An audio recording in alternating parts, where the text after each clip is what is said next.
Brian, thank you for joining us today at the Economic Times Global Business Summit. The ET Global Business Summit is really built for the business and political leadership of India. And I think it'd be great for all of them to understand from the mouth of the founder and CEO directly, what exactly is Airbnb and really how has it innovated and created its space in the travel ecosystem? Yeah, well, first of all, thank you for having me here today. Airbnb is, I guess you could say, a new way to travel. We started this company over a decade ago. And the company started because I was a designer with my roommate living in San Francisco. I was living in a 3-bedroom apartment, and my roommate Joe and I had a problem. We couldn't afford to pay rent. It turns out that weekend, a design conference is coming to San Francisco. The hotels were sold out, and we had an idea. What if we turned our house into a bed and breakfast for the design conference? We didn't have any beds. We pulled out 3 air beds, and we called it airbedandbreakfast.com. We ended up hosting 3 people that weekend. Catherine was a woman from Boston. Amol was a 30-year-old originally from India. And Michael was a 45-year-old father of 5 from Utah. We made enough money to pay our rent, but something more important happened. Our first 3 guests came as strangers, and they left kind of feeling like insiders. And at that point, we realized maybe there's a bigger idea here. Maybe there are other people that wanted to host, like Joe and I, had some extra space, want to meet cool people, make some money. And maybe there are other guests, other people out there in the world like Michael, Cat, and Amol. I asked Joe, my roommate, I said, who's the best engineer you know? He said, my old roommate Nate is. And the 3 of us got together and we had this really simple idea. What if you could book someone's home the way you could book a hotel anywhere in the world? The problem was it was hard to trust other strangers without developing the components for trust. So we designed a system, and more than a decade later, we have millions of hosts, millions of homes around the world. And I think what we've created is probably a new category of travel based on truly things that are one of a kind, unique homes and unique spaces anywhere in the world. You're a designer, and that's an incredible story. But Brian, this is a business conference. I want to know numbers. So I know Airbnb's raised, I think, $5 billion to date. Tell us, how does the business of Airbnb stack up today relative to other large hospitality companies? One of the things that's pretty special about the Airbnb business, it's a capital light business. So yes, we've raised a substantial amount of money, but very importantly, we don't have to pour concrete or invest billions of dollars because the whole idea of Airbnb is people could provide what they already have in their life, their extra space, their extra time. And we're here to help match guests and hosts. But basically all this infrastructure, these trillions of dollars of infrastructure that already exist, millions of people's homes, we can better leverage them and we can, utilize them better. And that's kind of what I think Airbnb does. And so because it's a capital light model, it works very well pretty much in an economic upturn and economic downturn. In fact, Airbnb was started during the Great Recession of 2008. And it was started before my co-founders and I could even raise any money. So it's a very great capital light network effect business that now welcomes hundreds of millions of people to our community. So the theme for today's session is leadership through crisis, and there's no doubt that as the fastest growing travel company in the world, you would have felt your own fair share of crisis over the last 6 months. As I understand, at one point, business fell as much as 80% in less than a few months. Help us understand the roller coaster that the last 6 months have been for Airbnb, from the realization that COVID was going to actually affect the business to the normalization or where you guys really are today. Beginning of March, the world enters a global shutdown, and billions of people are sheltering in place, and global travel comes to a standstill, and the vast majority of our business drops and goes away. And this is a moment of crisis. It felt like I was captaining a ship and the torpedo hit the side of it. And we had to take very immediate action. The first thing that happened was we had more than $1 billion of customer deposits.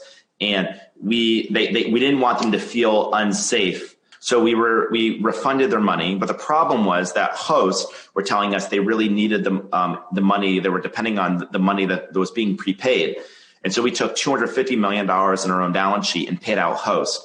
And then from there, we had to make a lot of very difficult, very hard decisions and had to essentially kind of restructure the company, simplify the roadmap.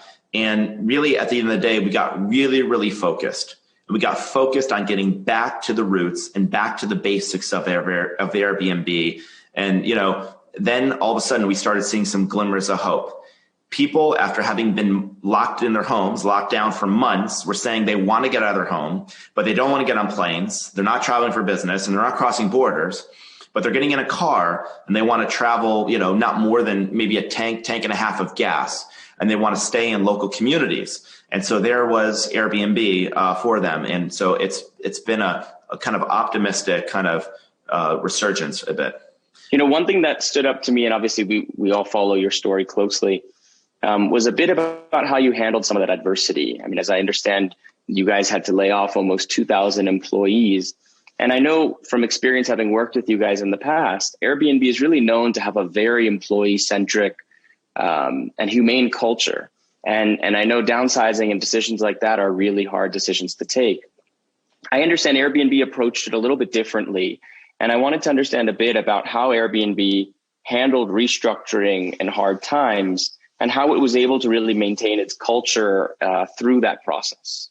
One of the hardest things I think a CEO will ever have to do, if they have to do it, is to lay off a portion of their workforce.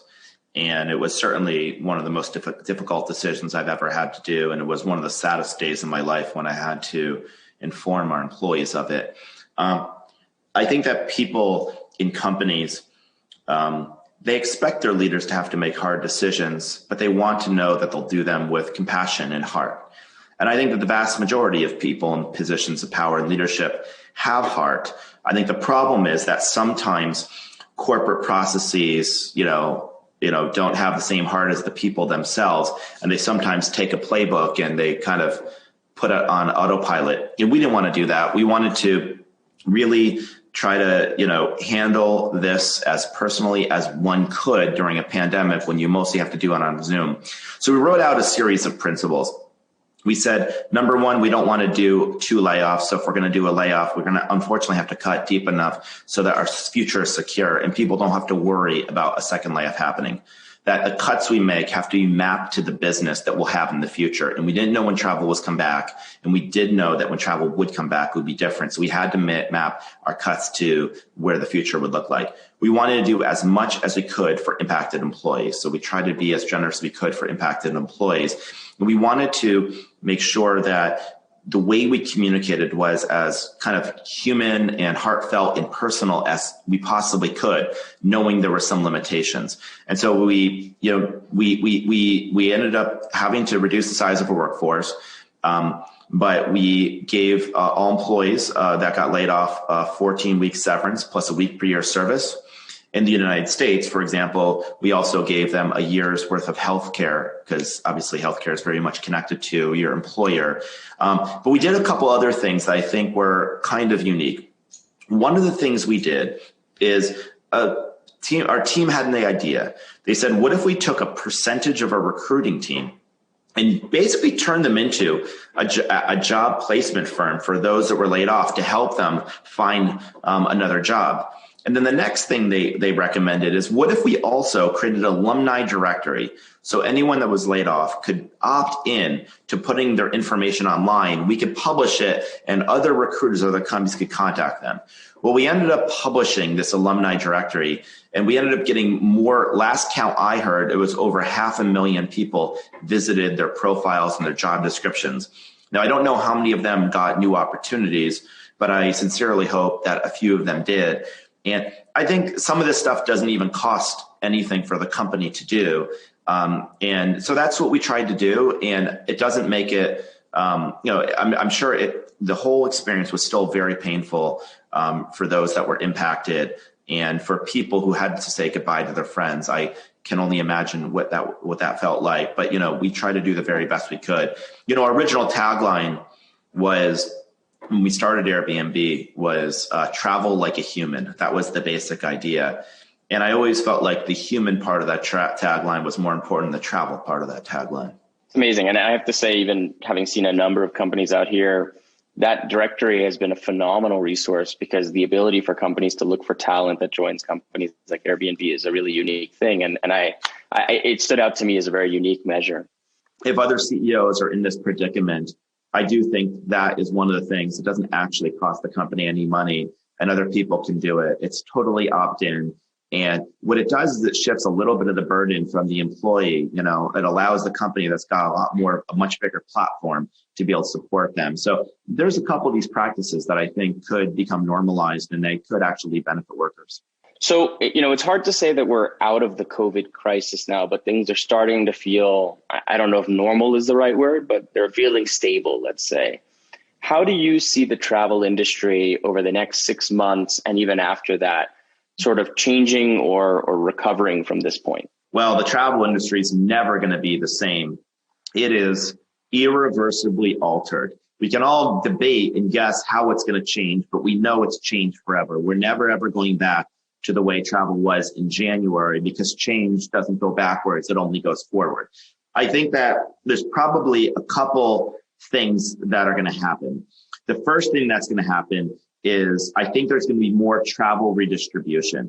I think in the world before the pandemic, there was probably an over concentration of tourists going to a handful of small cities, traveling and going to these kind of crowded tourist districts and visiting the same landmarks, typically waiting in really long lines and being in mass crowds. In the cities that were handling all these tourists, they didn't always like it even. They felt like sometimes this was what they labeled as over tourism. And so my optimistic point of view is that travel will get redistributed. This is what we're seeing. And I know this is happening for the next 6 months. And basically people, instead of going to the same just couple dozen destinations, they'll still go to those places. They'll still get tourism, but they'll also redistribute to thousands of other communities. Because what's happening is people aren't just flying, they're traveling via car or train. They're going more nearby to nearby destinations. And these destinations happen to be smaller and less urban. In fact, 60% of our business is now outside of cities. And this has a way of leveling the playing field, kind of the genie's out of the bottle. And then once you discover less urban areas, more rural areas, national parks, I think it just unlocks a whole other part of the world. And the other trend I think that's happening is that traveling and living are going to start to blur. People used to think of traveling as traveling for a couple nights for business or a week or two for vacation. But there's a third category of travel. It's a longer term travel. It's a few weeks, a month, a couple months. It's this really unique period of time where if you're working from home, you could work really from any home. And so that's a whole new category. Now that, people will go back to offices, but kind of like we all are now using Zoom, we might not all use it as much in the future. Maybe we will, maybe we won't. We're not all going to stop using Zoom and resume the way the world was. It kind of changed rolls forward. Right. I think that makes a lot of sense. I mean, today working anywhere really doesn't necessarily change your ability to contribute in the ways that you do, whether you're at home or not at home or whatever it may be. Okay, so Brian, I need to ask you the question that's on everyone's mind about your company. I'm sure you know what it's going to be. Let's talk about the IPO. You guys have been people have been waiting for a long time for the consumer, for the average public to be able to buy shares in your company. So many people love it. We know employees have often been very excited about the prospect of seeing true public liquidity on their equity. When's the IPO happening? Are you going to get it done before the election, before a new presidential regime comes in America? Are you thinking about a normal IPO, a direct listing, a SPAC? Give us the details that you can't give anybody else, that only the ET Global Business Summit gets to know about the Airbnb IPO. Yeah, I don't want to be super boring and corporate, but I have to say that what I can say is this: we filed our S1, which is a registration statement with the Securities Exchange Commission. That put me in a quiet period, so unfortunately, I'm not allowed to comment on the IPO or the timing. But what I can say, and that I've said all along, is before the pandemic hit, we were working on the S1. We were intending to file it. Then obviously COVID-19 happens. The business drops precipitously. We put the S1 on the shelf and we dusted it off. We filed it. And I've said that when the market's ready for Airbnb will be public. That's great. And I understand there's we've seen many CEOs get in real trouble for talking when they're not supposed to. So fully respect the needs there.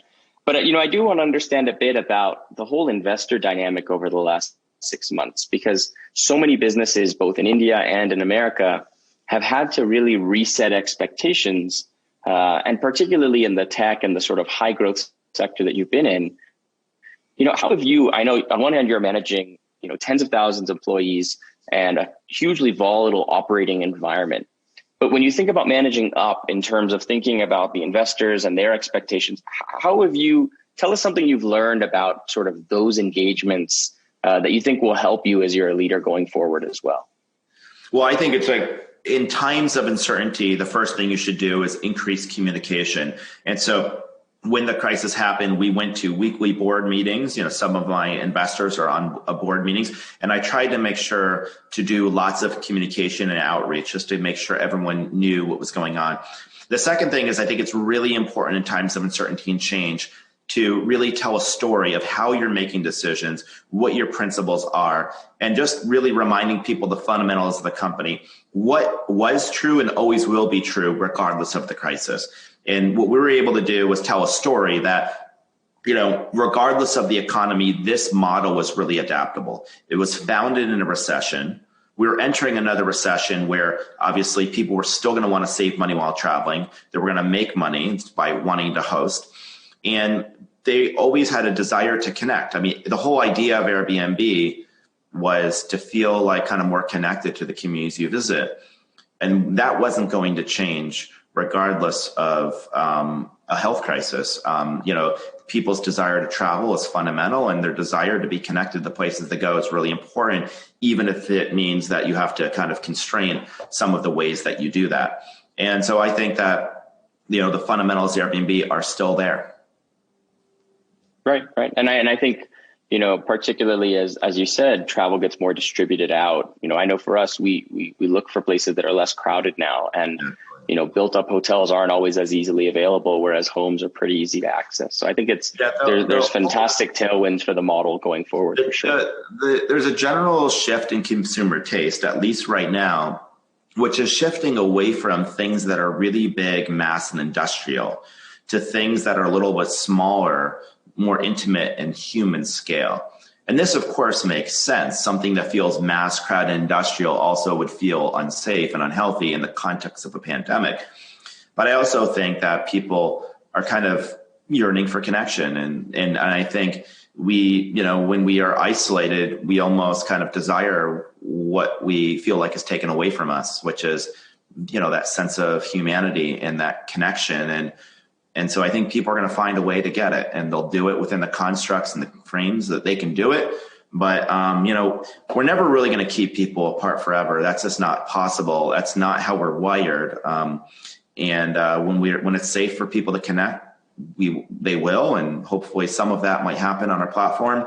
And until then, they'll do it in a more intimate way. And so they'll basically use it to connect with their loved ones. And, and that's what we're seeing right now. Right. I want to shift gears for a minute and talk about India. The Times Group, we've worked very closely with Airbnb in a number of different ways over the last few years. And I know that recently you elevated the India head of Airbnb to now become the head of Southeast Asia. Do you see India operating as a regional hub for you? And how do you think about India and the Southeast Asian and South Asian opportunity for Airbnb? Yeah, I mean, we think India is a very important hub for Airbnb, and through our office in India and through a subsidiary, we have a very large number of people to work in India. They not only focus on the India region, but they also focus on global guest and host operations, including customer community support and in that area. And I'm extremely bullish on the India market. I think to invest in the India market is to be making a long-term investment in what is and will be one of the largest economies in the world and one of the largest traveling publics in the world.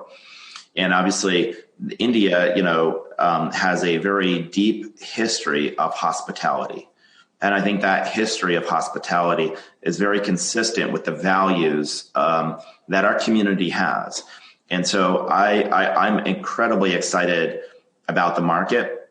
It's been growing very, very quickly, but I think this is like the early part of the very first chapter of the India community on Airbnb. And I'm really excited to help the platform enable tens of thousands and one day millions of people become entrepreneurs that are hosts on Airbnb in India, and allow people in India to not only experience India, but to experience nearly every country in the world and its people. You know, as an industry disruptor, you've created enormous opportunity, but I bet you've also created a lot of anxiety and stress for the establishment companies in the hospitality space that exist today. You know, a lot of the people that are going to be watching this, that are watching us, are people who lead very strong, established Brazilian businesses over time, but that are trying to think about how to address and adapt to the digital ecosystem that's changing so rapidly around them. If you were to be speaking to a CEO of someone who's managing a relatively establishment business, what advice would you give him or her in terms of how to think about evolving or being sort of future ready in terms of building their business? Well, I think the first thing I'd say is that, you know, it's not about whether I'm disrupting the world or anything. You know what's super disruptive? Young people. That fact that they're born every year and that they eventually inherit the world and they want to do things differently. The future is going to always be defined by those who will be around in the future, and those are young people even younger than me. And there's a new generation, and that's the way it works. Every single generation, they come and they want different things. And so what I would say is, even us, Airbnb, we're going to have to continue to adapt and change with the new generation. You know, and sometimes, by the way, like if you get on a bicycle, it's easier to not fall off if you're moving than if you're not moving. And so I think just forward motion is really good. And the future, the only thing I know about the future is it belongs to really the next generations. And that's kind of been true forever. And so that's what we want to do, is just make sure that we are relevant to all generations, but especially to the next generations. And by the way, this is unique in India because the population in India is, disproportionately people under the age of 35. And so, you know, I think they're going to be the ones leading the way over the next 20, 30 years, not necessarily the leaders of companies of today. It's going to be, you know, the power is going to continue to go to people, and that next generation is going to decide how they want to live. That's what's going to happen. Great. And my last question, because we're going to run out of time soon, you know, that's the great advice for the establishment CEO. But India has this incredible emerging entrepreneurial scene with passionate young leaders keen to sort of make their way. Being one yourself, tell us what advice you would give to an aspiring entrepreneur in India looking to really break out. We weren't doing it because we wanted to have a big company. I kind of joke that if we wanted to have a huge company, make a bunch of money, we probably wouldn't have created a platform to rent out airbeds. But what we were trying to do is we were trying to solve our own problem. And so we wanted to make something for ourselves. And we wanted to do something that we truly loved. We said that we'd rather fail doing something we loved, that we enjoyed, than succeed in doing something we didn't, because then you're stuck continuing to do it if it works. And if you don't love it, why would you spend your limited time doing that? And so I really do feel like, you know, an entrepreneur is someone that, you know, follows their heart and pursues something with passion, because it's so hard that if you didn't love it, you would quit. You would never keep going. And so I feel like if you are deeply passionate about starting a company, you should absolutely do it. And sometimes your friends and even your family might think you're a little bit crazy. And that's part of the deal with being an entrepreneur, that you're trying to do something different. And if it didn't seem a little bit crazy, then someone else may have already done it. But it's these entrepreneurs that try stuff that, you know, they're the ones that continue to move industries forward. Amazing. Brian, thank you so much for finding time to do the best in what will certainly be a very dynamic next 6 to 12 months for Airbnb and for you. Thank you for joining us today. Thank you very much. Thank you.